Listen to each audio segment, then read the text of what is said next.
सर्दियों में दिल्ली के आसमान पर जो धुंध की परत होती है ना, वो अब इतनी आम हो गई है कि हम शायद उसे नोटिस भी नहीं करते। पर सवाल ये है कि क्या ये सिर्फ धुंध है या कुछ और है। आज हम इसी की परतें हटाने वाले हैं। दिल्ली का जानलेवा वायु प्रदूषण। हमारे पास the Economic Times, the Times of India और ORF ऑनलाइन जैसे कई स्रोतों से रिपोर्ट और आंकड़े हैं। और आज हमारा मकसद इन नंबरों के पीछे की कहानी को समझना है। मतलब सेहत पर क्या असर हो रहा है, सरकार जो कर रही है वो कितना असरदार है, और विशेषज्ञ असल में क्या समाधान देखते हैं। तो चलिए इस पर गहराई से बात करते हैं। अच्छा, तो सबसे पहले उस चीज से शुरू करते हैं जो रोज दिखती है फोन ऐप्स पर, होर्डिंग्स पर। Air quality index, AQI। हम रोज सुनते हैं कि दिल्ली का AQI गंभीर है, बहुत गंभीर है। आंकड़े कभी 400, कभी 450, कभी कभी तो 500 भी पार कर जाते हैं। हाँ, और ये 500 का आंकड़ा तो भारतीय पैमाने की ऊपरी सीमा है। तो इसका मतलब क्या है? मतलब क्या हवा इतनी खराब है कि हमारा स्केल उसे नाप भी नहीं पा रहा? देखिए, ये एक बहुत ही जरूरी सवाल है। जब कोई मॉनिटरिंग स्टेशन 500 से ज्यादा का आंकड़ा दिखाता है, तो उसका मतलब यही है कि प्रदूषण का स्तर पैमाने की अधिकतम सीमा को भी पार कर चुका है। इन नंबरों का सही मतलब समझने के लिए हमें पैमाने को देखना होगा।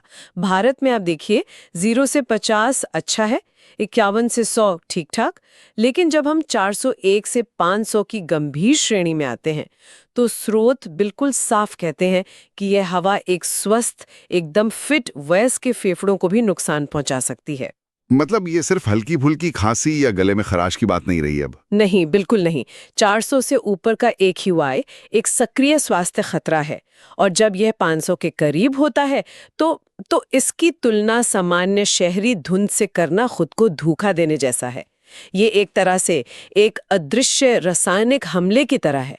अगर हम WHO मतलब विश्व स्वास्थ्य संगठन के मानकों से देखें, तो दिल्ली की हवा कई बार सुरक्षित सीमा से 80 से 100 गुना ज्यादा प्रदूषित होती है। 100 गुना? हाँ, 100 गुना।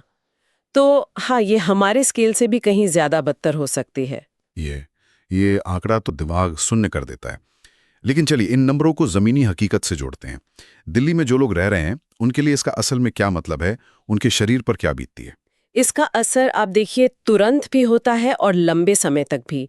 जो तुरंत होने वाले असर हैं, वो तो अब दिल्ली की जिंदगी का हिस्सा बन गए हैं। जैसे सीने में जकड़न, आंखों में जलन होना। हाँ, वो खुजली और जलन। बिल्कुल। लगातार सूखी खांसी, सांस लेने में तकलीफ, सिर दर्द। और ये सिर्फ अस्थमा के मरीजों के साथ नहीं हो रहा, ये उन स्वस्थ लोगों के साथ भी हो रहा है जो रोज काम पर जाते हैं, बच्चे जो स्कूल जाते हैं। इसी से जुड़ी एक बहुत ही चौंकाने वाली बात है। एक हालिया सर्वे में यह पाया गया कि दिल्ली के 82% लोग किसी ऐसे व्यक्ति को जानते हैं जिसे प्रदूषण की वजह से कोई गंभीर स्वास्थ्य समस्या हुई है। मतलब ये अब कोई दूर की अखबारों की खबर नहीं रही, ये हर घर की कहानी बन चुकी है।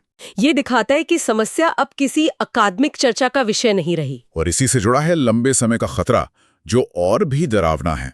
स्रोत बताते हैं कि सालों तक इस हवा में सांस लेने से फेफड़ों की स्थायी बीमारियां हो सकती हैं, जैसे COPD, chronic obstructive pulmonary disease. अच्छा। हाँ, और हृदय रोग और स्ट्रोक का खतरा तो कई गुना बढ़ जाता है। और कुछ नई रिसर्च तो इसे सोचने समझने की क्षमता में गिरावट से भी जोड़ रही हैं। सोचने समझने की क्षमता में गिरावट, मतलब ये सिर्फ हमारे फेफड़ों पर नहीं, हमारे दिमाग पर भी असर कर रहा है। हाँ बिल्कुल, क्योंकि ये जो जहरीले कण हैं PM2.5, वो इतने छोटे होते हैं कि वो खून में मिलकर दिमाग तक पहुंच सकते हैं। बाप रे। और सबसे ज्यादा खतरा बच्चों, गर्भवती महिलाओं, बुजुर्गों और जो लोग पहले से बीमार हैं उन पर होता है।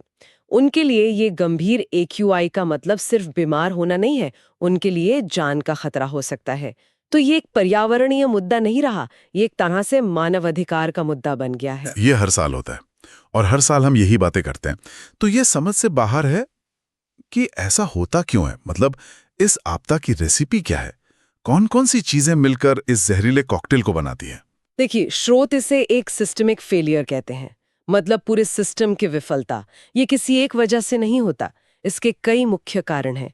दिल्ली NCR में गाड़ियों से निकलने वाला धुआं, हाँ। कंस्ट्रक्शन साइट से उड़ने वाली धूल, औद्योगिक उत्सर्जन, और हाँ, कूड़े का जलाया जाना।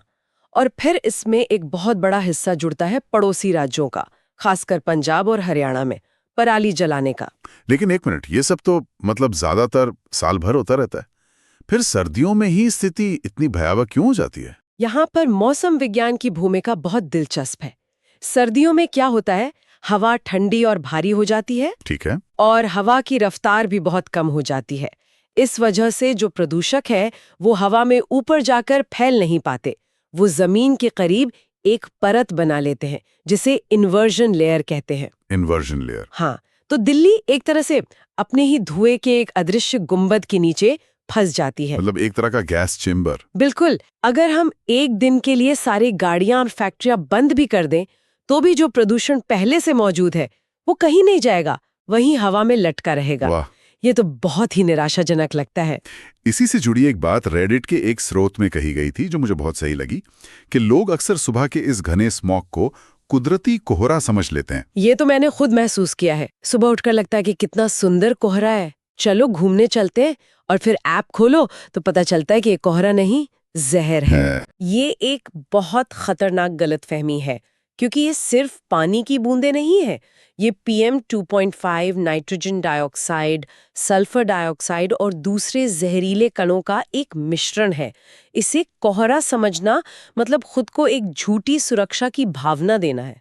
तो ये साफ है कि समस्या कितनी बड़ी है और इसके कारण भी पता है। तो सवाल ये उठता है कि जो एजेंसियां इसके लिए जिम्मेदार हैं वे कर क्या रही हैं?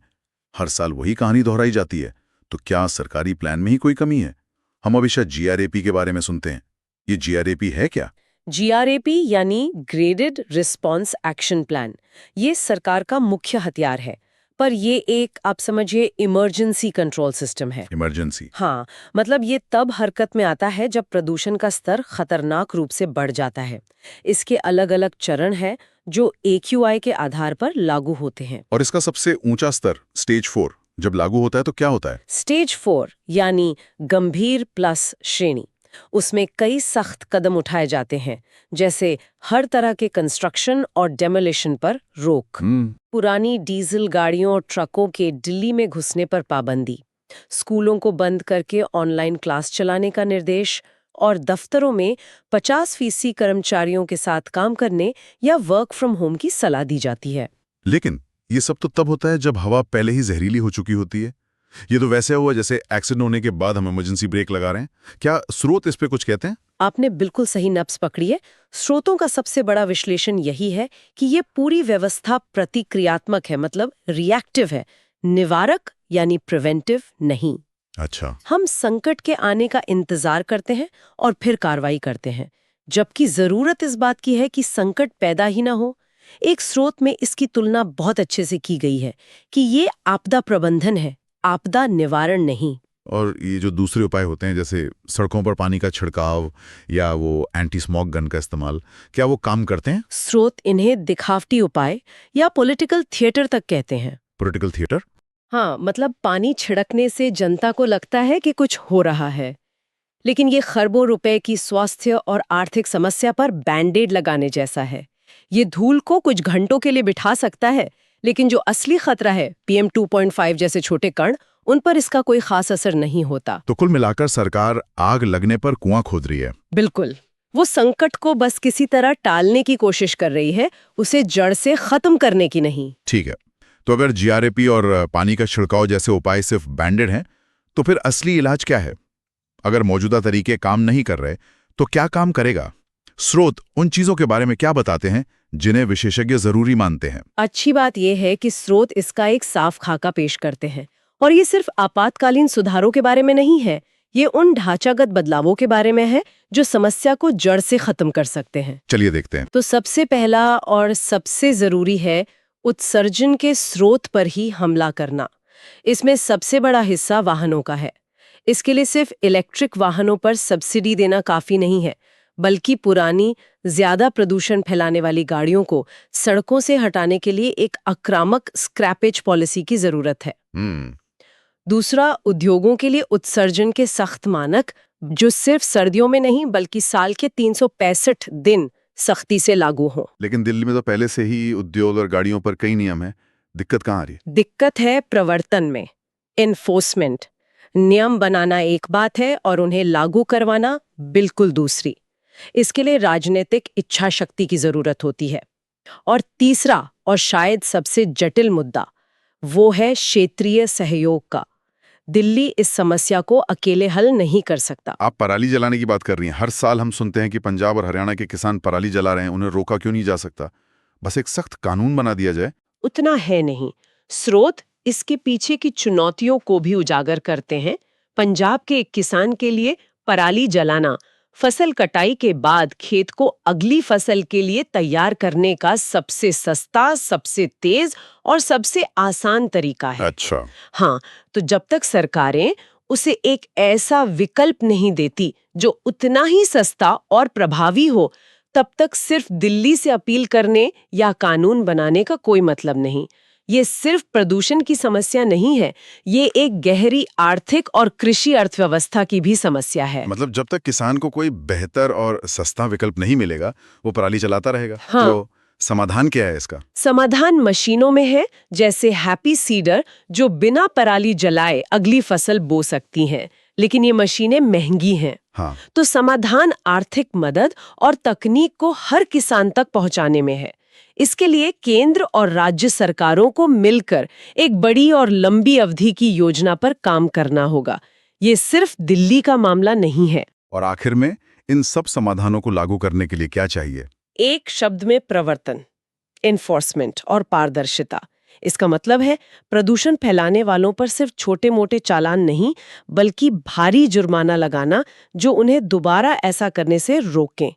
खुले में कूड़ा जलाने पर लगी रोक को सख्ती से लागू करना और शहर भर में AQI की रियल टाइम और सटीक रिपोर्टिंग जो राजनीति से नहीं, सीधे आंकड़ों से जुड़ी हो, ताकि लोगों को सच पता चले। बिल्कुल। स्रोतों का निचोड़ साफ है। जब तक हम उत्सर्जन के मुख्य स्रोतों और पूरे क्षेत्र के प्रदूषण के बोझ को कम करने के लिए ये ढांचागत बदलाव नहीं करते, तब तक हर सर्दी एक जैसी ही आपदा लाएगी। तो कुल मिलाकर तस्वीर काफी साफ और गंभीर है। गंभीर है। दिल्ली की हवा सिर्फ खराब नहीं, बल्कि खतरनाक रूप से जहरीली है। जो प्रतिक्रिया हम देख रहे हैं, वो संकट को हल करने के बजाय उसे किसी तरह संभालने पर ज्यादा केंद्रित है। और असली समाधान के लिए एक ऐसे व्यवस्थागत बदलाव की जरूरत है जो सिर्फ सर्दियों में नहीं, बल्कि साल भर चले और दिल्ली की सीमाओं से भी आगे जाए। इन स्रोतों से मिलने वाला आखिरी और सबसे सीधा संदेश यही है कि जब AQI 400-500 के आसपास हो, तो सिर्फ महंगा एयर प्यूरिफायर खरीदना या मास्क पहनना या घर के अंदर रहना ये काफी नहीं है। ये खतरे का वो स्तर है जहां व्यक्तिगत सावधानियां भी पूरी तरह सुरक्षा नहीं दे सकती। ये पूरी व्यवस्था की सामूहिक जिम्मेदारी है, जिसका खामियाजा हर एक नागरिक भुगत रहा है। ये हमें एक बहुत गहरे विचार के साथ छोड़ जाता है। स्रोत बार बार वास्तविक जवाबदेही की जरूरत पर जोर देते हैं। तो सोचने वाली बात यह है कि इस तरह की एक जटिल समस्या में, जो कई राज्यों, अनगिनत सरकारी विभागों और लाखों लोगों की रोजमर्रा की आदतों से जुड़ी है, इसमें जवाबदेही का असली मतलब क्या है और कौन किसे जवाबदेह ठहराएगा, ताकि ये आपदा अगले साल फिर से ना दोहराई जाए।